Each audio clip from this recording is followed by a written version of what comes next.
Shalom, shalom l'kulam. Welcome everybody.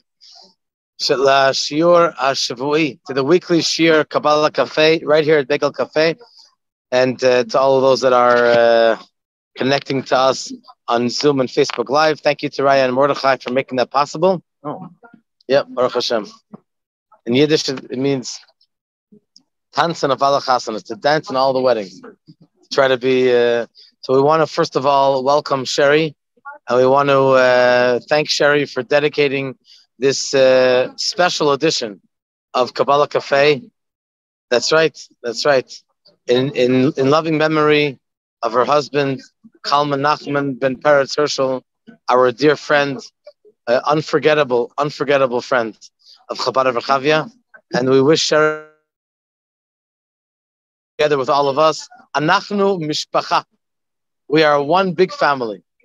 And so we're grateful to have you part of our family. There's always, we find in a couple of places along our history, certain key events that make a big imprint, a big impression on forming Am Yisrael. Ech Am Yisrael, ech anachnu niyim Miyuchadim. Lamashal, Matan Torah, the giving of the Torah, the splitting of the Sea of Reeds, the Yam Suf. So in our Parashat Shelach, HaTorah Omeret, Hashem Omer LeMoshe Rabbeinu, Ate Chol Shlach Miraglim. We are now, fortunately, in Eretz Yisrael. We see how beautiful, how wonderful Eretz Yisrael is. And it's a little bit hard for us to understand how the Meraglim, how the spies missed the boat. Where did they go wrong? And so they came back after going around Arba'im Yom, Arba'im Laila for 40 days, going around the whole Eretz Yisrael. And they came back and they started to give a whole speech. Oy vey, they started to Eretz Yisrael. At the time it was called Eretz Canaan. So Moshe Rabbeinu Sha'al bikesh ma'meraglim lirot ech nikanes. V'besof hem ba'u v'amru lo nuchal nikanes. Moshe said, go find out what's the best way, how to get into Eretz Yisrael. How can we conquer Eretz Yisrael? Not if, how. They came back, ha'meraglim chazru, and the spies said, lo nuchal la'alot. We cannot go into Eretz Yisrael. Ki chazak hu mimenu. Because the people, the giants that are there, are stronger than Kiviyachol, so to speak, Hashem. No one asked them to give a final word. They were only asked to see how they can go into Eretz Yisrael. When Am Yisrael heard that, Kisheshamu, shehaperot hemuzarim, ve'anashim גם מוזרים. אז התחילו פתאום לפחד ולבכות. The day that the Meraglim came back, they left on Chavtet Sivan, the 29th day of Sivan, and 40 days later was Tisha B'Av, the 9th day of Av. Vayivku ha'am balayla hahu. Hitchilu livkot. Oy vavoy ma yeh. They were planning to go yeshirot from the Matan Torah right into Eretz Yisrael. Vayivku ha'am balayla hahu. They started to cry. Oy vavoy, what's going to be? We were planning to go right into Eretz Yisrael, and here we have a bad report. We'll never get into Eretz Yisrael, chas v'shalom. That was the message that they got. So Hashem said, Atem bachitem b'chiyah l'chinam? You're crying for nothing? You did not trust me? אני מנסה לחשוב, אולי אפשר, so it says, Vayivku ha'am balayla hu, Hashem said, You cried for no reason. What are you crying for? Because they came back and they said that it's a bad situation? Not a. You didn't have enough bitachon. You didn't have enough trust in it. אני אעשה לכם שתבכו לדורות. Hashem said, I'm going to make that on this night, on this day, you're going to cry for a good reason. Because the Beit HaMikdash was going to be destroyed. That's why we have Tisha B'Av. That's not why we have Tisha B'Av. It's perhaps one of the reasons why to everything there's a number of causes, number of reasons. Maybe one of the reasons, it's not why Hashem destroyed the Beit HaMikdash. Maybe it's on this day, because on this day, that's when Am Yisrael cried for nothing. So it makes sense that on this day it should be set up like it's in the calendar. Tisha B'Av. Tisha B'Av, the day of the destruction of the Beit HaMikdash. Sometimes you tell a kid he's just having a tantrum, he's throwing himself. Are you crying for nothing? I'll give you a good reason to cry. So it's a similar concept. They're definitely correct. No, I'm sorry. They 1 second. They left on Chavtet Sivan. Yeah, correct. They left the 29th of Sivan. Correct. The bad report on Tisha B'Av. So everything happens on everything comes together. 2 Batei Mikdash, many of the pogroms, both world wars, I believe, either started on Tisha B'Av or right around that time. And unfortunately, it became a day of real. So maybe that was right afterwards. My grandfather, my step-grandfather, he had a bar mitzvah right around the time it was Shabbat V'at Chanan. And that was, they came into Poland. He said he told us the whole story if it was right, like maybe a few days after the Shabbat. It was right around that time for sure. I don't know if it was exactly on that date, but it was definitely also Gush Katif. Unfortunately, it was right around one of those days. It was supposed to be on Tisha B'Av. So that's Bezrat Hashem. Was this considered a proper, quote unquote, punishment for Am Yisrael to cry? After all, Him ra'u et Hashem b'matan Torah b'kriyat Yam Suf. How is it possible that they did not have appropriate bitachon? You would expect of someone who saw. Maybe you should have said, you don't have to send meraglim at all. You don't have to, I'm telling you that it's good. So the answer is that Hashem wanted people to come into Eretz Yisrael,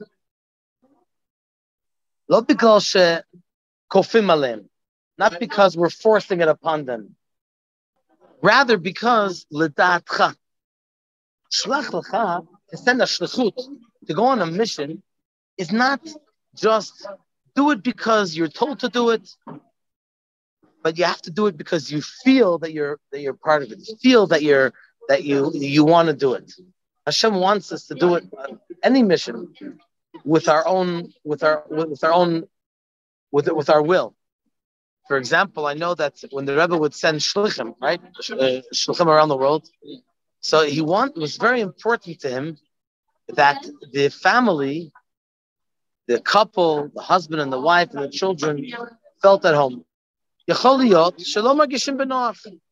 Sometimes they go to maybe a strange country, a foreign language. Maybe it's not easy for them. But it should be, you go to the place and you check it out, and you take your family, and it should be something which is part of the feeling. They should feel actually part of it. So let's try to figure out what's the point of crying. Ma yisod, what's the cause for tears or for someone that's frightened? They were obviously very scared. Oy vavoy, what's going to happen now? How are we going to survive in this land of Eretz Yisrael? We thought it was good, and now these guys are coming back with a bad report.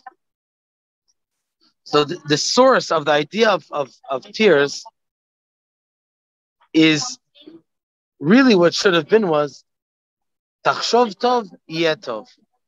Think good, it will be good. When we think good, ze ba'atzmo yotzer matzav tov. When you think good, that creates a good situation.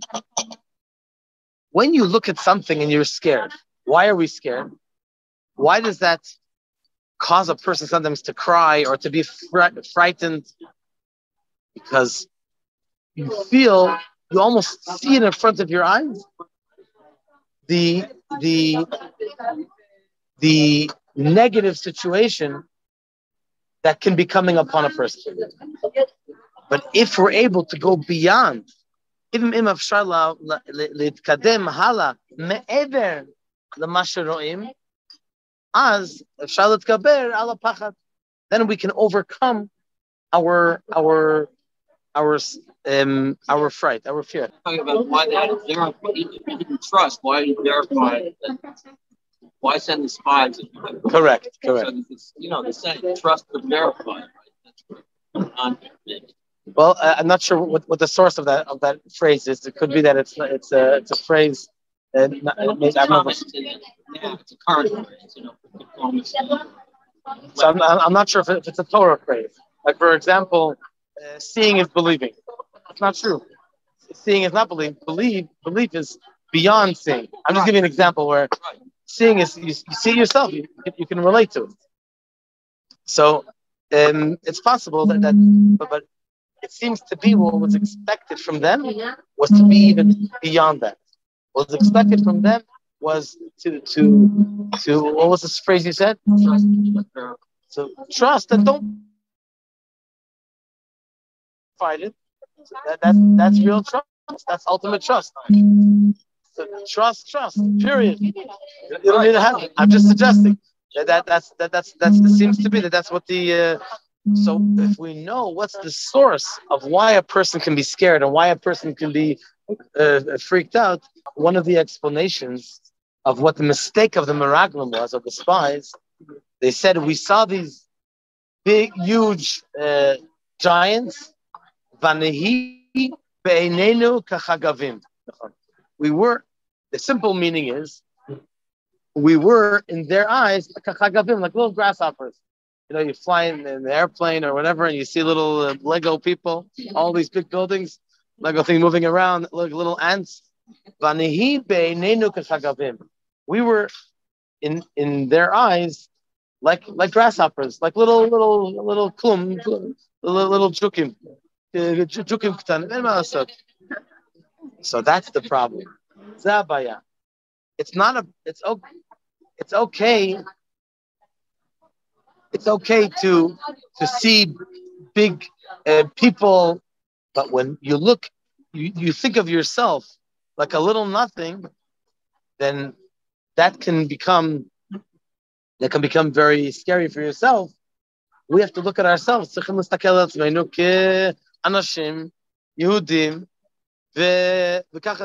problem begins when they start looking at themselves in a negative way.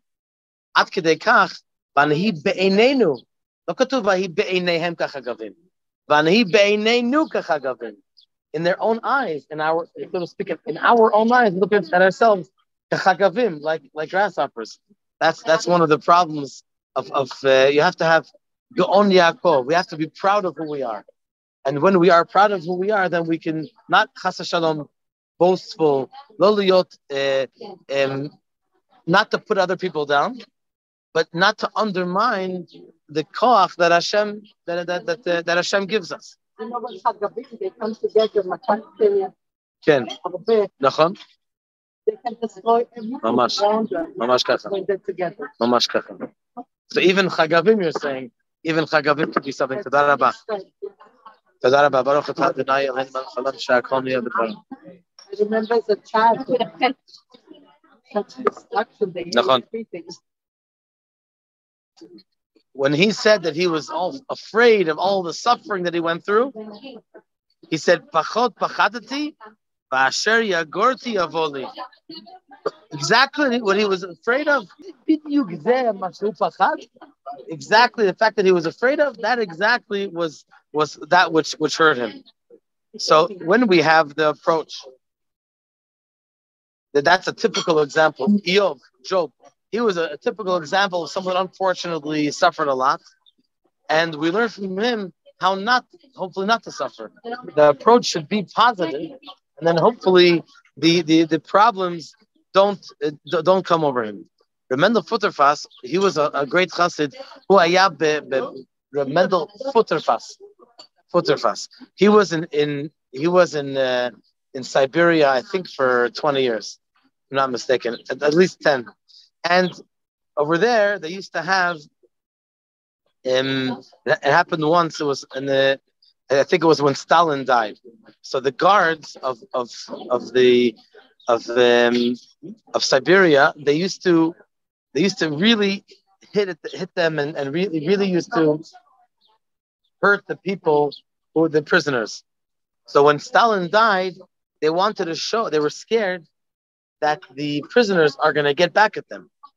So they let them be free. They tried to paint a picture that it was Stalin who made it wasn't them, wasn't us. So the moment that Stalin died, they gave them a lot more freedom. So people started to show their talents. And each one did something special. So one time, Mendel Futterfass said that he saw a show of elephants, and they was very cool. They were, I don't know exactly how and what the scenario was, but they were tied with a very thin rope, even though their bodies were massive, were huge. So after the show, some of the people asked the what's it called, the people who the trainers, thank you, asked the trainers, why didn't the elephants rip apart this chevel, this rope, even though it was holding them together? So he said, first we tied them we held them together with something which was almost like metal.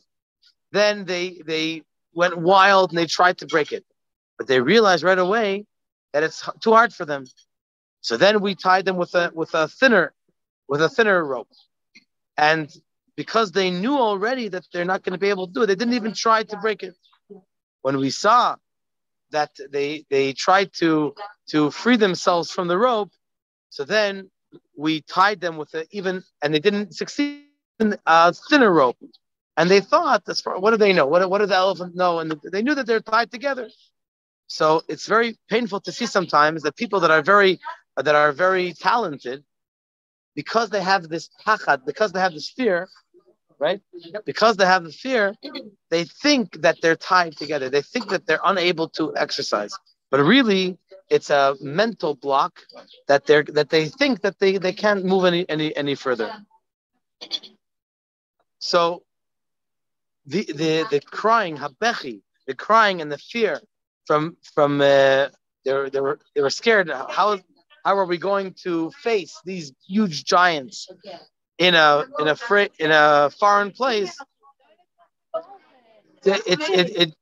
So it's very hard to understand how is it possible that people that were so used to seeing, they were so used to seeing Gilui Hashem, revelation of Hashem, that how could they be blinded to be scared all of a sudden from, now that we understand what the source of fear is, what the source of taking things too difficult. These Meraglim, it says in the Parsha, Ksherim Hayu, they were the leaders of the Shvatim. So how is it possible? So here's the answer. The answer is that when you get used to something, Yesh Hergel, when you get used to something, then sometimes it has an effect on you that you can't get out of the what? What's the word I'm looking for? Habit. The habit. Thank you. That's a very fancy word. It's habit is what I'm used to. It's like the story of the guy that was standing opposite Wall Street, and he had a stand for sandwiches, and he had a sign that said $5 a sandwich. And there was a guy that looked like a very big businessman. He comes by, and he sees sandwich. So what kind of sandwiches do you have over here? He shows different kinds. He leaves him $5, and he keeps on going. He says, "Excuse me, sir, you forgot your sandwich." He goes, "No, I have a sandwich in the office. I want to help you." Poor guy standing with a stand in the street.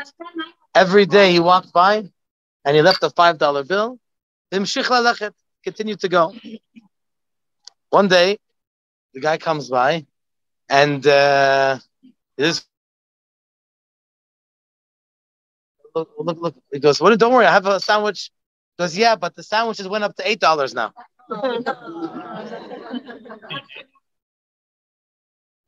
So sometimes he gets so used to something, he's so into his little box that he can't go out of it. He can't do.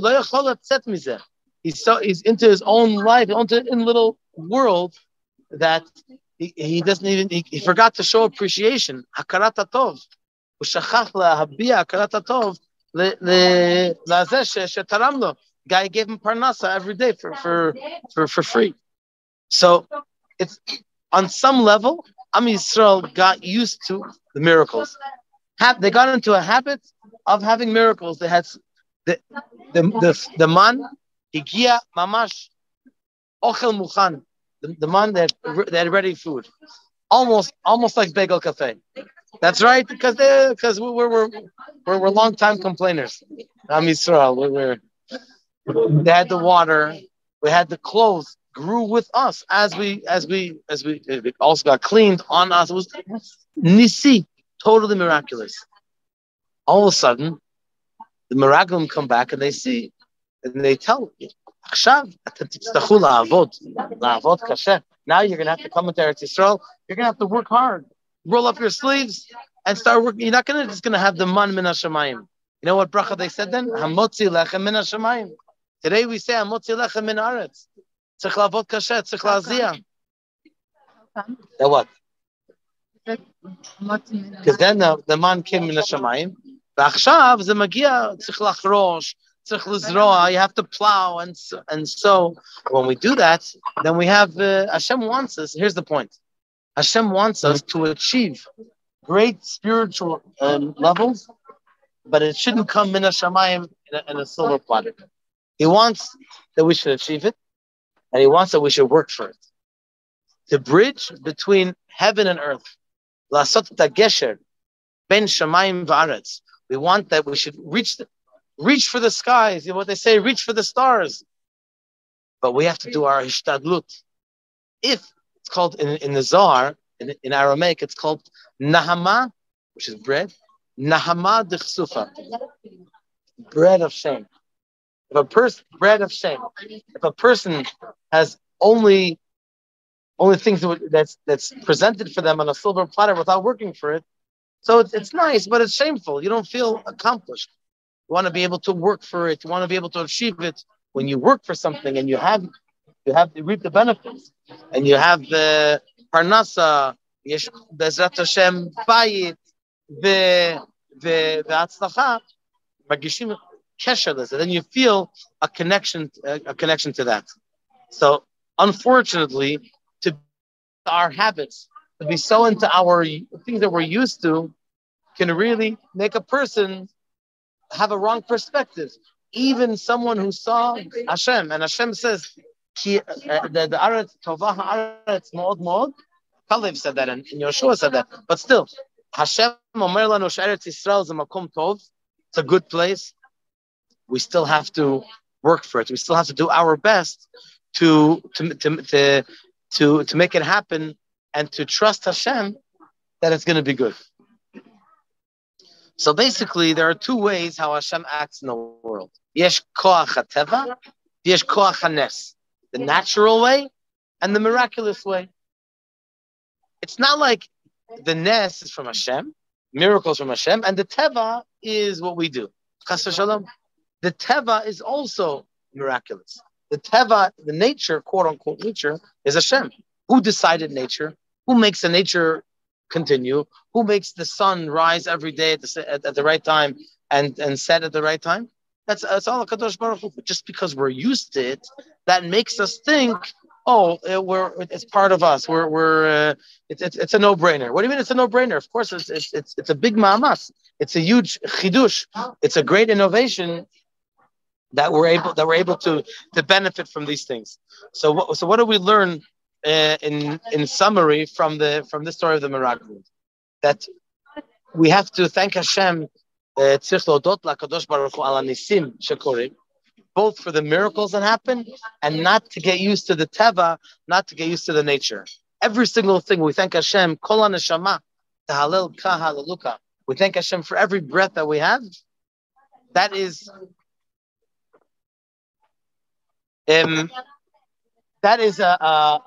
we should never take anything for granted. Lo lakachat shum davar kimuvan me'elav. A while ago, one of the generals in the American Army came to speak this big general in the U.S. Army came to speak recently. I don't know how recently, maybe in the last several months, to a group of soldiers in Europe. He went to Brussels, to Paris, to Berlin, and he gave lectures. Now, this person is a Jewish person. He started to become closer to Yiddishkeit, and he came to spend Shabbat in one of the Chabad houses in Europe. And he came to that Shabbat and they started singing a song. Kol haolam kulo gesher tzar meyot v'haikar lo lefachet klal. So what are we saying? The whole world, I believe it's from Rabbi Nachman, the whole world is a gesher bridge. V'haikar lo lefachet klal. The main thing is not to be afraid. We're going on we're traveling on a journey. But don't be scared. HaKadosh Baruch Hu is with us. So he asked, what's this message of the song? He asked the Shliach, what's the message of Kol HaOlam Kulo? And he explained that what's the idea of a gesher? The gesher is a bridge that connects between two things that are far. I think a few months ago they built the longest bridge in the world over water. I forgot where they built it. Somewhere, I think it was in Europe somewhere. They built the longest bridge. So the longer it is, the more of a gap there is, the more it indicates how it's the chidush. If you, let's say from here to here, big deal. They make a gesher right to here. It's 1.5 inches. But if you have 1.5 miles, wow, that's a gesher. He's really making a gesher.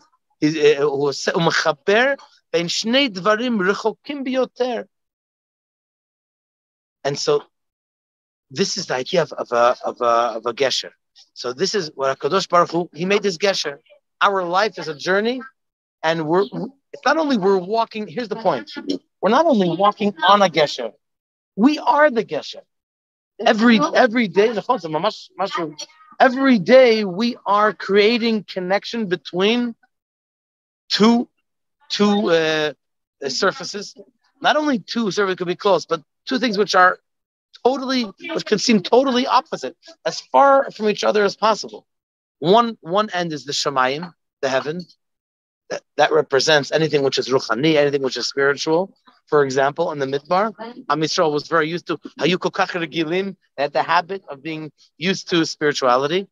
And then we have Haaretz. Haaretz doesn't only mean the land. It also means, there's a nice word, Labriut. It means Artziyut, anything which is worldly, which is basically remote. Rachok. There's a phrase in Hebrew, Kirachok Shamayim V'aretz, like heaven is far from earth, or Kirachok Mizrach Mimarav, like Mizrach is far. The east and west are very far. So Anachnu Be'etzem Agesher. What do we learn from the mistake of the Meraglim? What do we learn? What we should not do. They tried to separate. They said, you know what? Whoever does the artziyut, they're going to stay down there. We're going to be involved with the holy stuff. Let's stay in the midbar. They suggested, no, look at dialogue for the Eretz Yisrael. Differently shared about midbar. That's what the Meraglim said. Aval, what do we learn? How do we fix that problem? We don't just read about the Meraglim to learn about the problems. The point is to fix the problem. That we should exercise our ability to be a gesher, to be this bridge that every day we should try our best to be involved in both. Some people say, oh, halachta lebet knesset, some people say you went to shul, you went to learn in the morning, and then you went to work. So if your davening was really sincere, then you wouldn't go to do your worldly day-to-day affairs. And the answer is no. That's not the way the Torah looks at it. The way the Torah looks at it, you go to shul, you daven to Hashem, and that's something which is special. After that, you bridge the gap. You continue, you bring, maybe you heard a nice Dvar Torah in shul, and you're in the business, you're in your store, and you share with someone, mishatfim, mishu shemagia lachanut, mishatfim, shamati mashu yafeh, rayon shel Torah. So what's that? It's not making a gap between the two, rather it's bridging the gap, legasher, to bridge between the two worlds. L'chaim l'kulam. Thank you all for joining us. Bezrat Hashem, Hayom Be'erev. Tonight we have Mincha at Chabad at 7:25, Sheva Asir Mechamesh. Tomorrow morning Chasidut b'Shah Teisha 9 o'clock, and then davening at 9:30. Yasher Koach. Toda Rabba.